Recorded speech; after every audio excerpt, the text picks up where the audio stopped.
Hello, everyone, and welcome back to the Cop Council. I hope you're all having a fantastic day after the Reds have just defeated Genk by 2 goals to 1 in, a dominant but scary game, then you could say. But yeah, we will dive more into that. This is the match reaction.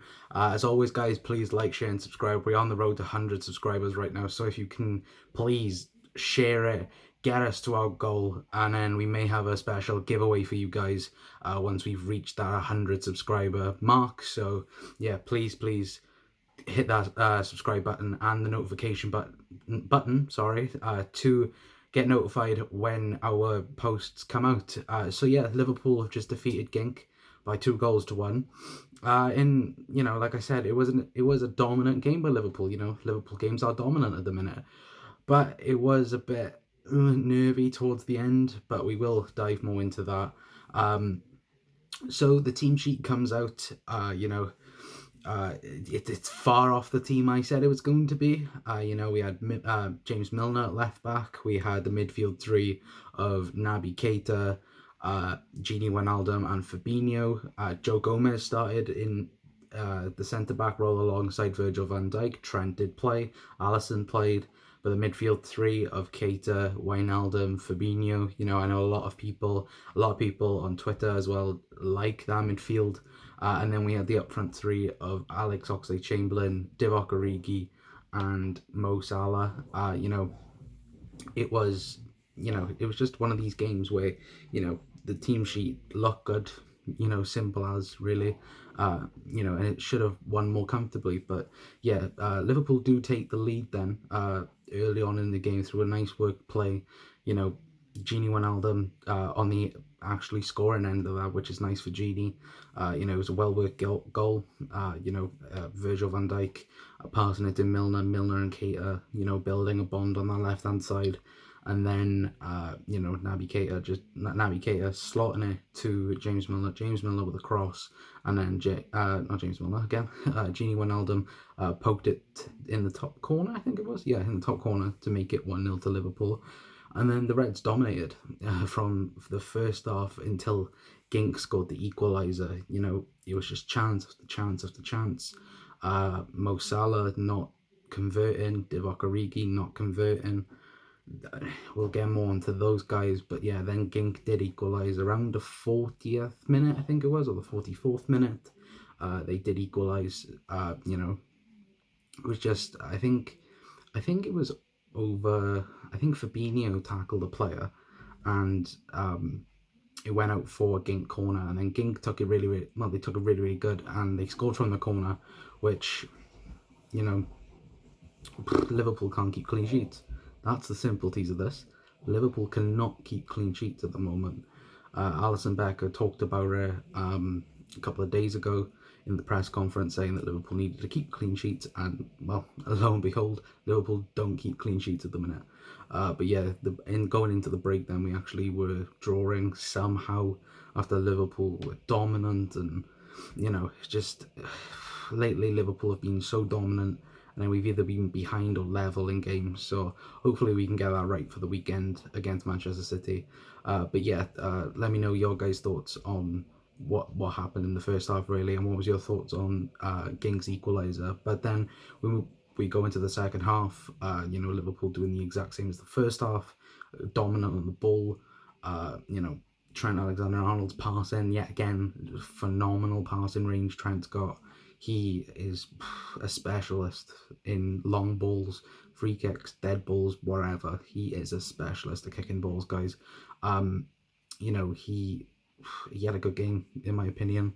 Defensively, I thought he was a bit iffy, but then towards the end, but that I think all Liverpool players were like that. So yeah, let me know your guys' thoughts on Trent's performance. But then Liverpool did end up scoring then through a certain Alex Oxlade-Chamberlain. I'm very, as you can see, it brings a smile to my face to even say that, because Ox was good throughout the game. He at the minute is the man in form in Liverpool. He comes off the bench at Villa, makes an impact straight away, and even in this game, he looked on it from the start. Every time he took the touch of the ball, he looked quick and turn pass, and then the second half he was just driving through, playing in the number 9 role, I think he was, for the first half. And then in the second half, he kind of switched it up a little bit. I think Mo was playing more central, and then Ox was playing on the left and coming inside a little bit. So he was playing probably a bit of a 10 role, maybe, and then just extending out on the left. But yeah, he, wow, what a player. You know, last season, we didn't even see a bit of Alex Oxlade-Chamberlain. We saw a little bit of a glimpse against Huddersfield when he made his return, and other bits and pieces, but he's had a full preseason training. He's had a few games to come back, make an impact, and I think now it's 3 goals in 4. So, you know, Alex Oxlade-Chamberlain is a man in form at the moment, and you know, I'm just so happy he got his goal.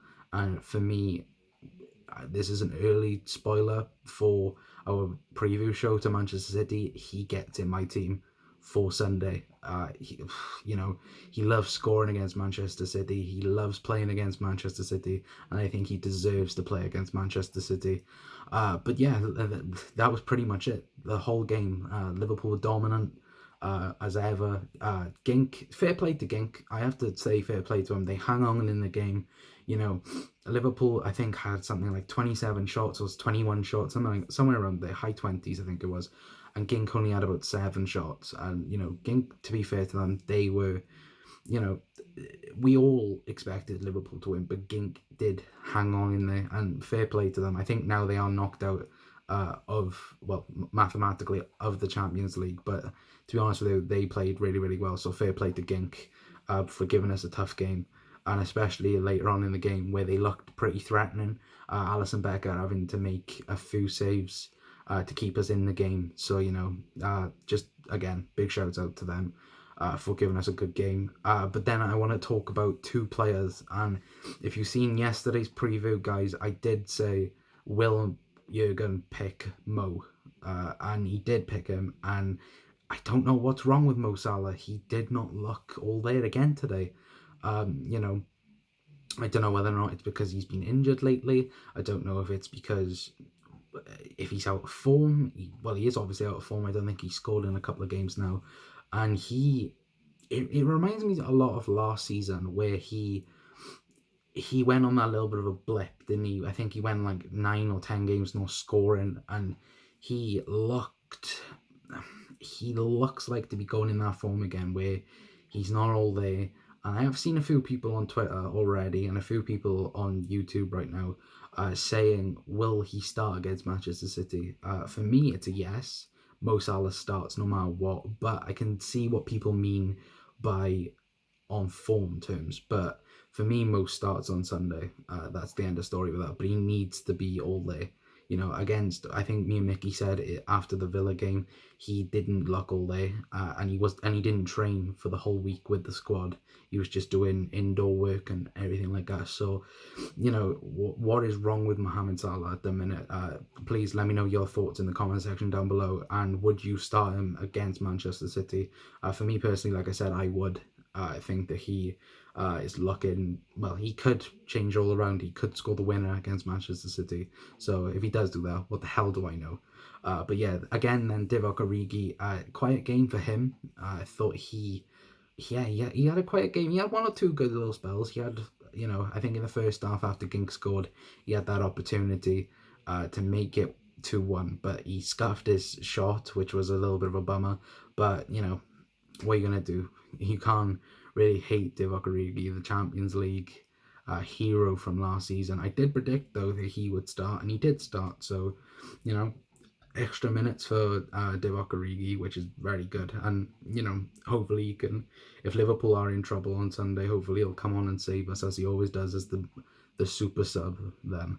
But yeah, for me, guys, my man of the match. So we're going to go straight to our man of the match pick. For me, like I said, Alex Oxlade-Chamberlain is my man of the match. I thought he was brilliant from the word go. He looked on it tonight. And, you know, to make a claim for him, for Manchester City is, well, it's a real show. And I think Jurgen has a huge a huge headache on who starts on Sunday. Do you go with a midfield three? I think Fabinho automatically comes in. He didn't play against Villa. He played tonight, but Fabinho is always the first name on the team sheet, really. But then he has the real headache. Who does he play?